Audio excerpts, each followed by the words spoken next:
के गलत समझत रहनी है। खैर छोड़ो, ई कुल भैया के मत बताइयो, ना तो वो खामा खा परेशान हो जाइए।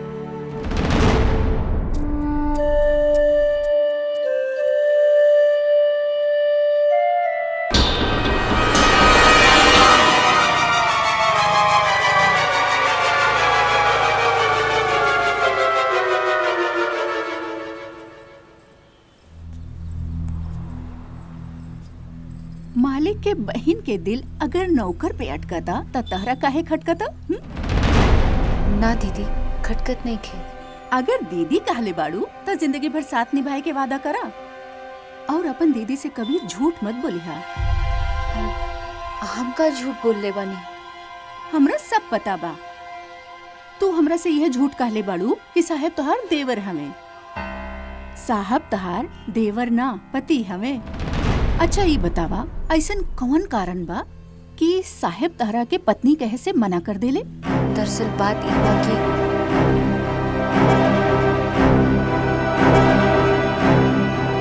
तहार साहब हउए देहाती आदमी। आखिर कब तक इतना सजल संवरल लड़की से अपना आप के बचा के रखी हैं?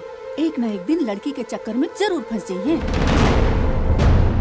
ई बात कह के हमके डरवावा मत। अगर तू चाहता रू साहब के मन एने ओने ना भटके त तहरा के भी वो लड़की जैसन बने के पड़ी।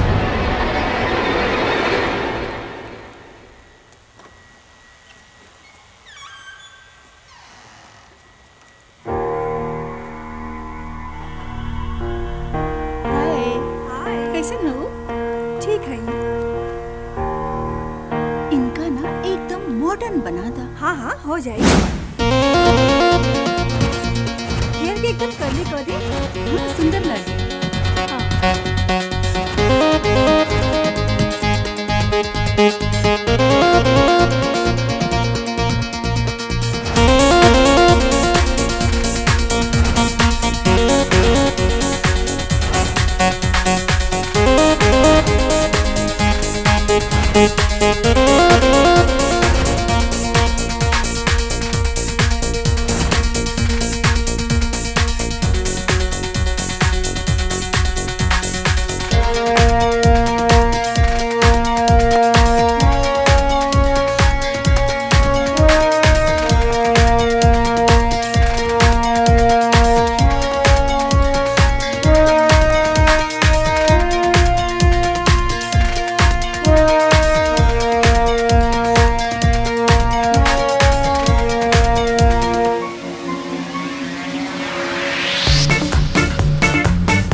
ना मेहरारू न लैका न बापू न मैया,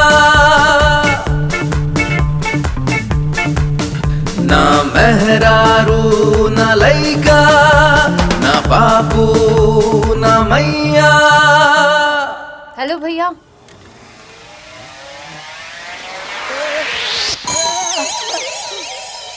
साहेब कहाँ बाड़े? कौन साहब? कहाँ के साहब? किस साहब? ये बारू तू? हमके नहीं खबर पहचानत। अरे हम रजनी बानी। अरे भाऊजी, ये काया पलट किसे हो गई? अच्छा साहब तो शालू मैडम के साथ कहीं बाहर गई बाड़े। कह दिया कि हम खोजत रहनी। Excuse me. बेचन लाल कुंवारे। कुंवारे? हाँ। Excuse me.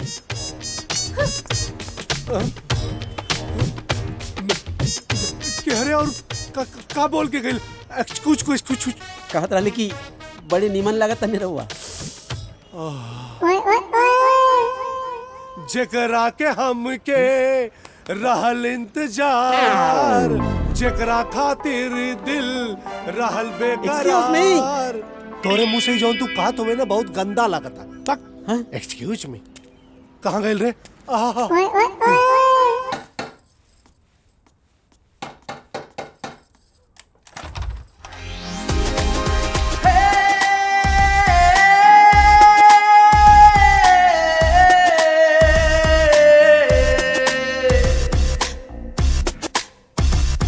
फूल है गुलाब का, सुगंध लीजिए।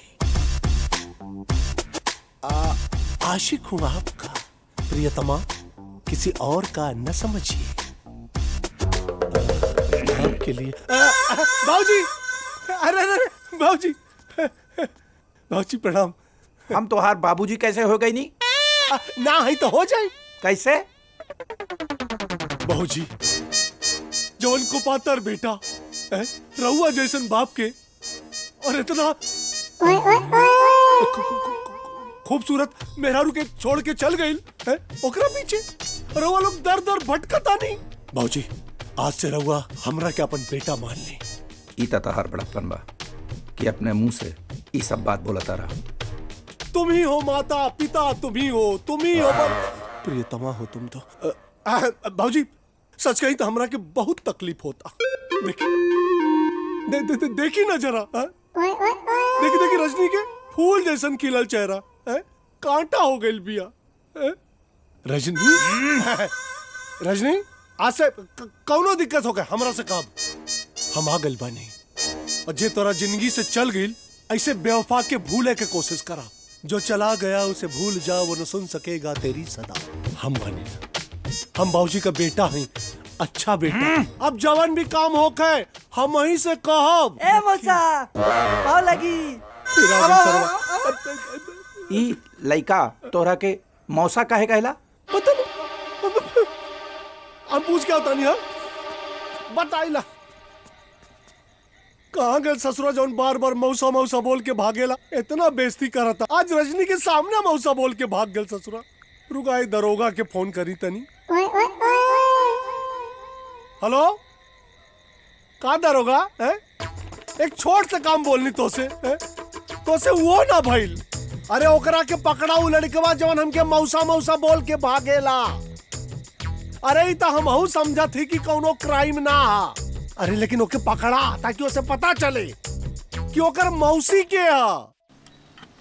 और विज्ञानी भाई हाँ बन गई मशीन? बन गेल भाई। अच्छा तो तहारी मशीन चली कैसे? पानी से। पानी से चली? हाँ माने पानी गर्म होई हाँ तो पानी से चली। हाँ तो मशीन तो तब चली ना कि जब पानी गर्म होई तो गर्म होई तो भाप बनी। हाँ अब भाप बनी तो ही चली। हाँ लेकिन ये